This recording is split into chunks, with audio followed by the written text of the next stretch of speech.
Welcome to this introductory session in corpus linguistics. Our focus today is corpora and language teaching, particularly the teaching of English as a second or foreign language, or what we'll refer to as ELT, English language teaching. Corpora have had an impact in two areas: in classroom teaching up to a point, and in the design of language courses and language teaching material and resources. The impact of corpus linguistics on ELT has been broad and deep. We've already looked in this series of talks at the revolutionary impact on lexicography or dictionary making and on the description of grammar, especially spoken grammar. Corpora have also changed aspects of syllabus design, language testing, textbook content selection and the content of teaching materials, and to a more limited extent, classroom activities. Corpora are also used in basic research about second language acquisition. Accordingly, there has been an explosion of publications that draw on corpus data. The lexical approach is a corpus-informed guide to syllabus design. Touchstone is an example of a corpus-informed textbook. There are teachers' guides to using corpora in the classroom, or teaching collocation or vocabulary based on corpus data. There are teachers' and researchers' guides to using corpora. Some corpus-driven resources, like the Macmillan Dictionary, are available online or as apps. Others, like the LONGMAN Grammar, are weighty, very weighty, hard copy books. Exploring English with Online Corpora by Wendy Anderson and me is a little different in that it aims to raise the linguistic awareness primarily of highly competent or native speaker level readers. But it still has a general aim of using corpora to enhance the experience of learning about language or linguistics. The transformation of corpus data into resources or practices that promote teaching and learning is not, however, necessarily a natural or easy process. There are a lot of questions that educators need to consider. It's not usually effective simply to expose learners to corpus data. We need to ask at what point in their learning is it productive for learners to work with raw corpus data? At what point will they be able to generalize about, let's say, grammatical features inductively from that data? We can ask whether the corpus should always be mediated by a teacher or by materials writers, or if the learner should be trained to do corpus searches themselves. If they are, should learners be taught the meta-language of corpus linguistics in their classes? Should they be familiar with terms like collocation, or concordance line, or mutual information, and so on? How might we expect learners to engage with corpus data? Should they internalize it for reception, that is to understand it when they see it or hear it somewhere? Or should they internalize it so that it can be produced in speech and writing? And as we have seen, corpus data inclines us to realize that language is messy. Rules tend to be broken. So how do learners respond to grey areas in language, to exceptions to hard and fast rules? We begin with perhaps one of the more neglected uses of corpora by teachers, that is simply as a text archive. Some corpora allow access to full text or substantial sample texts or discourses that can be used as input for communicative activities. If the corpus has been well designed, we can find examples of authentic language that at least has not been constructed for a textbook, and might be the kind of language that textbook writers find difficult to source.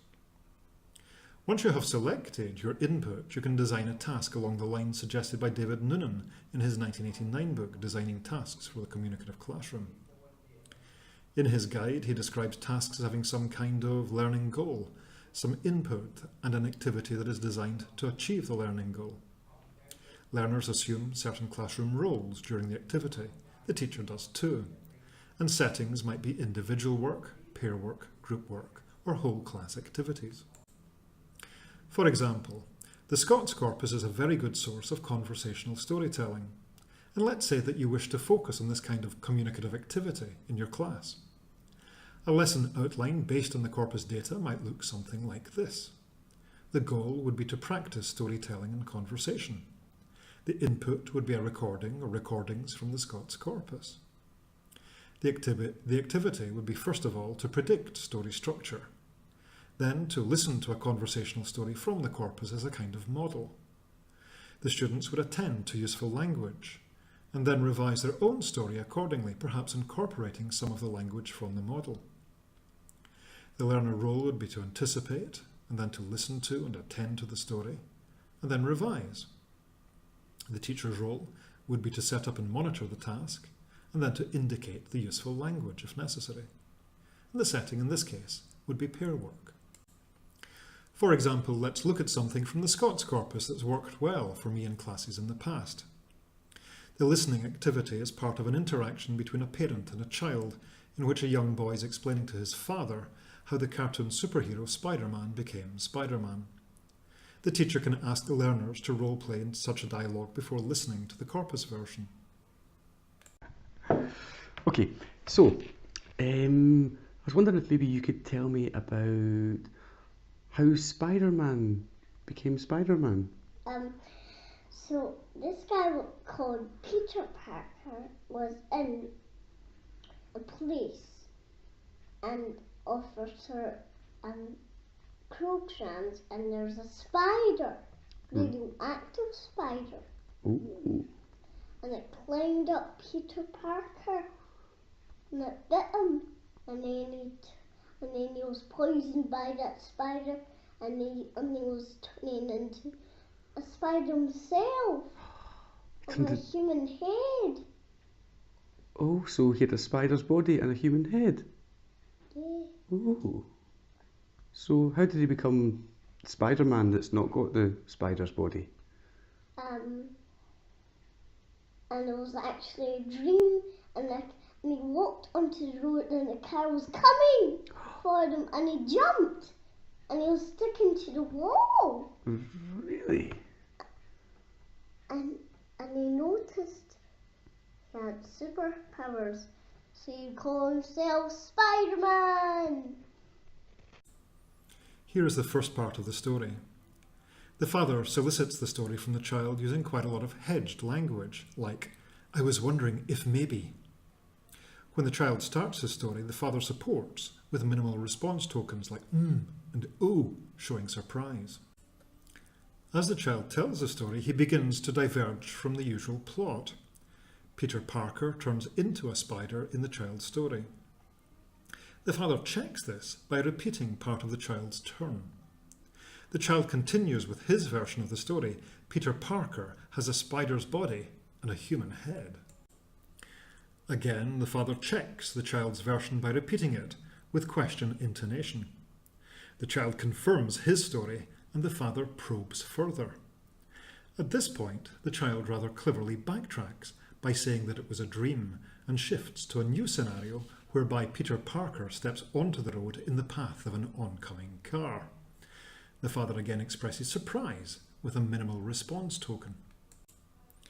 The child concludes his story by dramatically emphasizing Peter Parker's superpowers. He can stick to the wall, and so he calls himself Spider-Man. After playing the recording to the learners, the teacher can ask them to compare their own versions with the child's version, not simply in content, but in the way of telling the story. One thing to notice is that the child is quite vague in certain respects, vaguer than an adult would probably be. He says, Peter Parker was in a place. The child's father uses a certain amount of simple repetition to support and question the child's story. The father also uses quite a lot of minimal response to support the child's story. He says, oh, and really a lot. The child is pleasingly dramatic, using intonation to indicate the climax of his story and dragging out the final vowel in Spider-Man. Once these features have been pointed out and discussed, the learners can be asked to redraft or revise the task, imagining perhaps that a young child is retelling the origin story of another well-known superhero like Superman. Now, I have used this material relatively successfully in classes in the past, but there may be some reservations about the task. Some trainee teachers have observed to me that adult students might feel embarrassed, uncomfortable, or condescended to if the teacher asks them to role-play a child. And this might well be true, and it's up to the teacher to judge the feelings of the class members, and of course to monitor the response to the task requirements. Personally, I haven't found adults to have these issues. They quite enjoy role-playing children, in my experience. If they do want to be serious, you can remind them that the focus of the task is really on observing how children tell stories, and perhaps more importantly, how adults listen, and on mimicking those features in such a way as to promote good conversational storytelling. It's important to note that good conversationalists need to give necessary feedback through minimal responses. They need to say, "Oh," and "really." They need to probe details through things like repetition. They need to use intonation and stress to indicate emotionally important points in a story, and so on. The main point for now is that some corpora can simply act as rich text archives that can be used by teachers for unusual material that might not easily be available in regular textbooks. Corpora are particularly useful for generic texts like conversational stories or business reports, which have a predictable structure with interesting variations, as we see here. Rehearsing them, engaging with them, noting key features and repeating them with variation will help internalize generic features. So that's the use of corpus material simply as a textual resource. More specific use of corpora in ELT might involve the comparison of native speaker and learner output or behaviour. The International Corpus of Learner English, ICLE, is based at the University of Louvain. There are two main ways of using learner corpora like ICLE. One is for delayed pedagogical use. Basically, you collect data from learner population X. You send it to specialists to analyse, perhaps commissioned by academic publishers. Then the specialists produce and publish classroom materials which are used on learner population Y, later generations of learners. Gilkin and Paco give an overview of studies that have focused on learner English and the items that are arguably overused and underused in academic writing by non-native speakers of English. To quote, features such as personal pronouns and contractions, the quantifier all or the demonstrative pronoun that, which are markedly more frequent in conversation than in writing, tend to be used more by German, Spanish and Bulgarian learners than by native speakers. Similarly, Granger and Grayson in 1998 demonstrate that French-speaking learners overuse many lexical and grammatical features typical of speech, such as first and second person pronouns or short Germanic adverbs like also, only, so, very, etc. But underuse many of the characteristics of formal writing, such as high density of nouns and prepositions. Other studies have focused on more specific items, for example, I think, of course, because, or so, showing that these items tend to be overused by learners and that this overuse gives learner writing a distinctly oral tone. Gilkin and Paco give a convenient table of overused lexical items in ICLE. Have a look at them.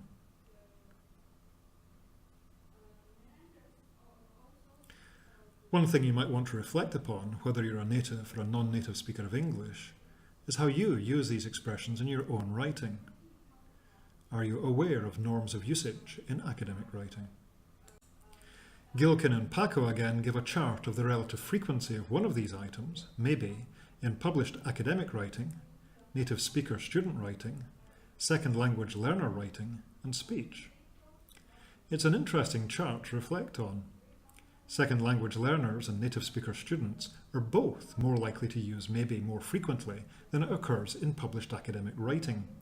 In other words, their usage is closer to speech than to expert academic writing. If you wish, you can test the data in this table against frequencies of occurrence in standard corpora like BNC or COCA.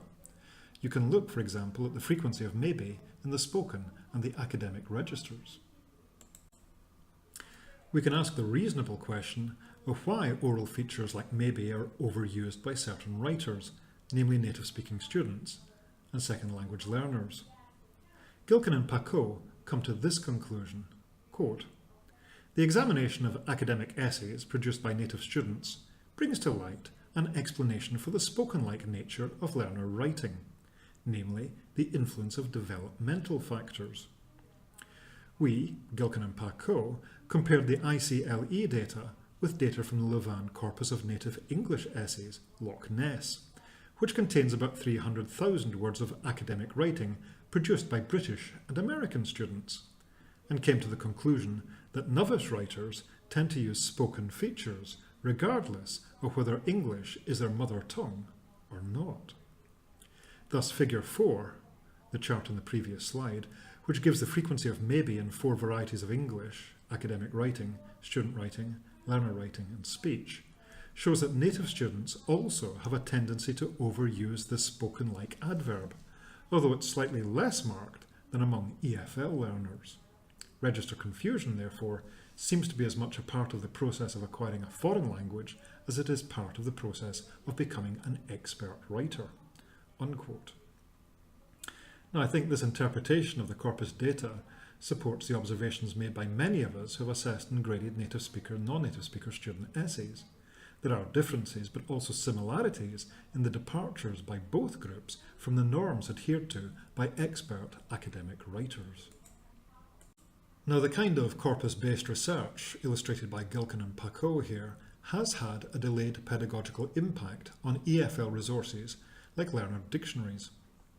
If you look up the word maybe in the Macmillan Dictionary online again, you can see that there is advice given after the illustrative citations. Learners are advised to prefer perhaps in formal writing and confine maybe to spoken English and informal writing.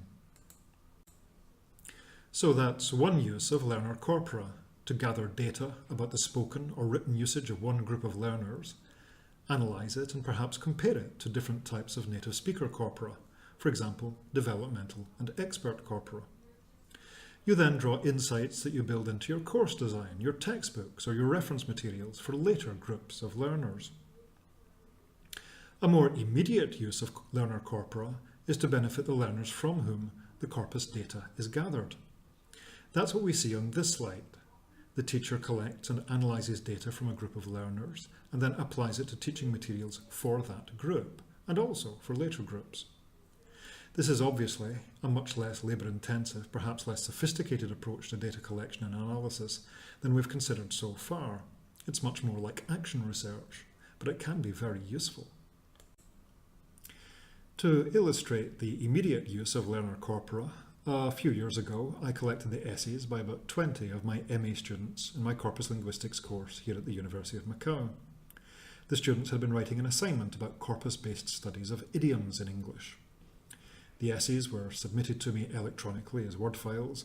I then saved them as plain text files and uploaded them to Lawrence Anthony's AntConc freeware. It's a small corpus, as I say, about 20 essays, but it is a focused one. I then ran a concordance search for some of the items that have been identified as overused by researchers like Gilkin and Paco. Sure enough, there were lots of examples of phrases like "I think" in my students' essays. The next step was to go back to file view in AntConc and search for examples of "I think" in a larger context. Here on the slide we see that "I think" is being used in combination with "because" in the phrase "and also I think this is because." Now, I found this interesting. "I think" is being used here to soften or hedge a claim about cause and effect. How is this actually done in expert academic English? To explore this question further, I looked at collocates of "because" in the British National Corpus, restricting the search to academic, the academic register. The kind of softener or hedge that is usually used to modify a result clause is an adverb, so I restricted my search to adverbs. And here are the results. The search shows us adverbs used in close proximity to "because," the kind of expressions that are used in academic writing to express stance. As you can see, the most frequent are adverbs like "partly," which is by far the most frequent, and "simply." And here's a list taken from the British National Corpus: partly, simply, merely, presumably, precisely, no doubt, and so on. So the question for the teacher is, which of these adverbs that are used frequently in academic English might be used in place of "I think" in the student's work? The context, you'll remember, is the following. Moreover, we may notice that the most frequent use of idioms were in the genre of spoken, and also I think that is because the spoken materials were much more difficult to collect in the old days due to the technical constraints. When we look at the context, we can see that there are in fact several markers of orality in the second sentence, and also as well as I think. So the teacher can use the corpus-informed options to suggest a redrafting of the section of the essay, deleting and also, and substituting presumably for I think. And these options can obviously be discussed in class with the students, because many students are making this kind of mistake. There are still some problems with this student's work. I might then go to work on time references in academic English that can be substituted for in the old days, but the essay is beginning to move more closely towards the norms of academic English. Now, all of this is quite a labour-intensive process, obviously, but over time, if the instructor keeps a note of these changes, he or she can devise worksheets that draw learners' attention to appropriate means of expression in academic writing. Such materials can benefit the group being taught immediately, and it can also benefit later groups of students.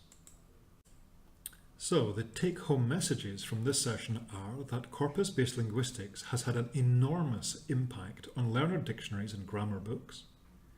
It's had a substantial but more controversial impact on textbooks and teaching materials.